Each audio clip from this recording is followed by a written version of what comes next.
বন্ধুরা আসসালামু আলাইকুম। আজকে আমি রান্না করব তারাবায়াম মাছ। এই মাছটা নদীর মাছ, খুব সুস্বাদু। এই মাছটা সবসময় পাওয়া যায় না।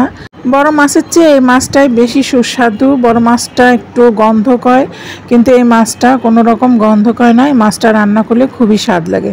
এই মাছ রান্নাটা খুবই সুন্দর আর খুবই লোভনীয় হয়েছিল। আজকে আমি এই মাছটা এখন রান্না করব।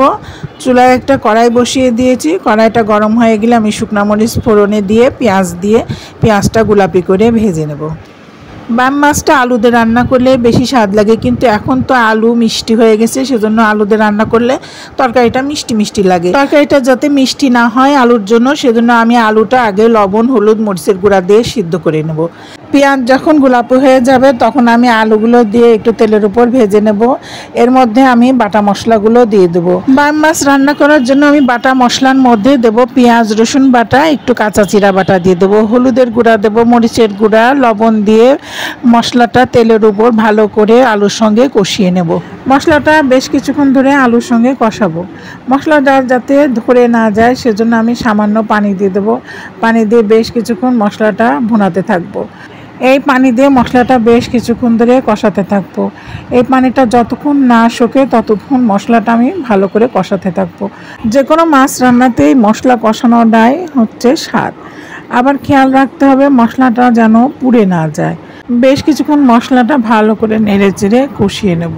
মশলার উপর দিয়ে তেল ফুটে উঠেছে, মশলাটা কষানো হয়ে গেছে। এখন আমি মাছগুলো ভালো করে কষাবো। মাছ কষানোর সময় কোনো রকম পানি দেব না, মাছের মধ্যে থেকে পানি বের হবে। এই পানিটা কষাতে কষাতে শুকিয়ে যাবে। শুকিয়ে গেলে মাছের মধ্যে লবণ, ঝাল সব কিছুই ঢুকে যাবে। এইভাবে মাছ কষিয়ে রান্না করে খেলে সেই মাছ রান্নাটা খুবই ভালো লাগবে। বন্ধুরা, আপনারা দেখতে পাচ্ছেন মাছটা কষানো প্রায় হয়ে এসেছে। মাছের নিচে আর কোনো রকম পানি নেই, মাছ থেকে তেলটা ছেড়ে দিয়েছে। এখন আমি পরিমাণ মতো ঝোলের পানি দিয়ে দেবো। মাছের যতটুকু ঝোলের পানির দরকার আমি ঠিক ততটুকু পানি দিয়ে মাছটা আমি রান্না করতে থাকবো। প্রত্যেকটা মানুষেরই আলাদা আলাদা রান্নার ধরন আছে।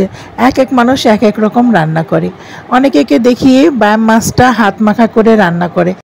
আমার কাছে মনে হয় বাম মাছটা মাংসের মতো করে গরম মশলা দিয়ে কষিয়ে রান্না করলে বেশি স্বাদ লাগে। বেশ কিছুক্ষণ ধরে তরকারিটা রান্না করেছি, তরকারির ঝোলটা শুকিয়ে এসেছে।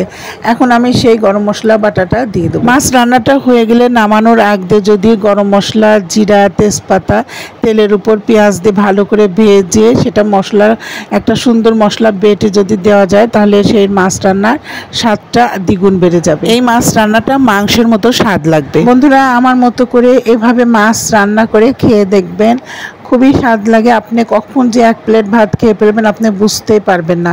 আমার রান্না যদি আপনাদের কাছে ভালো লাগে অবশ্যই লাইক, কমেন্ট, শেয়ার দিয়ে আমার পাশেই থাকবেন। আবার আসবো নতুন কোনো ভিডিও নিয়ে। ততক্ষণ আপনারা ভালো থাকবেন, সুস্থ থাকবেন, আমার জন্য দোয়া করবেন।